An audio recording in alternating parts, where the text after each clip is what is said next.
Yes, Mom, they do. Once they start tasting like the smell of a 70s men's fragrance, your granola bar is well past throw-out date. Ugh! What up, my dudes? Today I'd like to start off with the definition of the word stench. The definition of stench is a strong, unpleasant smell, but another definition of stench could be Royal Copenhagen, aka today's fragrance. So, this fragrance was launched in 1970, and man, is that about the least surprising fact I've heard all month. Seriously, it's gnarly, man. And while I may have gotten old enough that 90% of the ads I get on YouTube are either for golf clubs or boner pills, I'm nowhere near old enough for this. Also, I'd like to say that I'm perfectly capable of bonering without pills. So I heard about this fragrance and wondered what this blue juice might smell like. For those of you unfamiliar with Royal Copenhagen, it's a Danish company best known for selling extremely overpriced china with like blue stuff on it. People pay through the nose for this, and as I'm personally A, not really a fan of blue things, and B, cannot for the life of me understand paying more than like €5 for a freaking plate. I'm not really in awe of Royal Copenhagen in the first place, but finding out they made perfume made me a wee bit intrigued. I thought, oh cool, maybe it smells like porcelain or some other wacky shit. Can you imagine, dude? But no, it doesn't. I'm gonna tell you what it does smell like though. God, why am I doing this to myself? Okay, 3, 2, 1. Ew. Okay, so I could give you a detailed breakdown of all the notes, but you know what? No, I'm not doing that, because all you really need to know about are the following notes: patchouli, honey, musk, and tobacco. Because those are the notes that you smell on this. I have nothing against patchouli, okay? But patchouli is like mayonnaise to me. Works wonders when combined with the right things.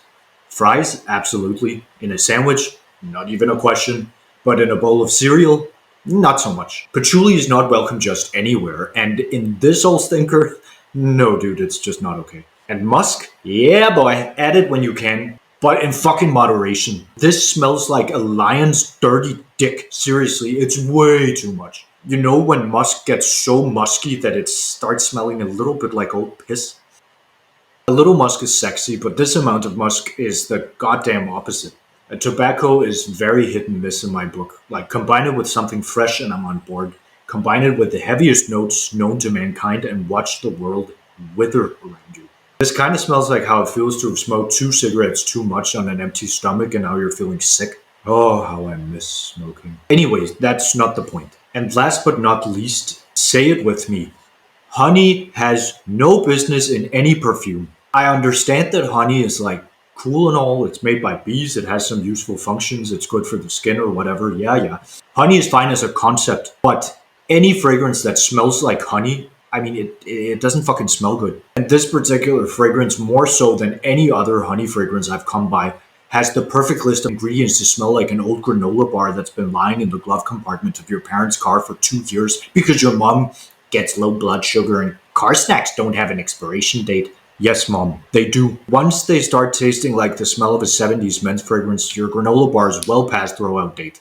Ugh! So yeah, this smells like an old granola bar after a randy old lion rubbed his droopy dick on it as like a prank or something. Can you tell that I'm pissed off? I'm so angry I could smoke. Actually, this doesn't just smell like old granola bars and lion dick. It also kind of smells like those weird foam wipes you used to wipe dirty baby asses with. Guessing that's the aldehydes. I don't even know. It's so gross. And to add insult to injury, they decided to make this bright baby blue. What the fuck, Royal Copenhagen? You're just trying to fuck with us, aren't you? Something in this color, you're obviously thinking minty fresh, ultra clean, ocean breeze, lavender, and instead what you're getting is like the dankiest fucking shit money can buy. Are you kidding me? Does this count as false advertisement?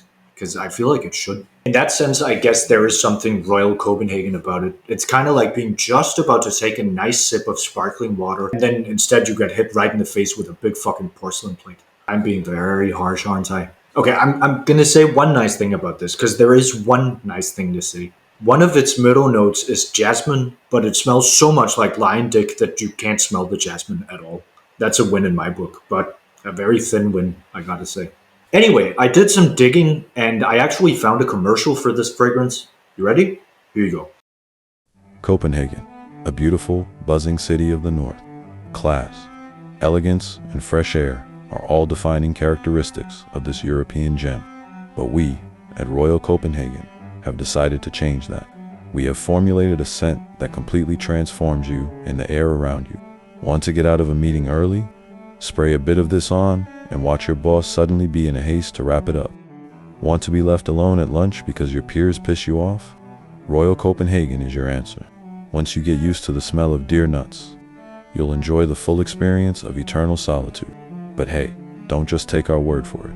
Here is one of many satisfied customers. So I have this very irritating colleague named Lars, and he's very irritating. He always steals our lunches from the fridges, and he always takes credit for other people's work. But because I'm Danish, I don't really like confrontation.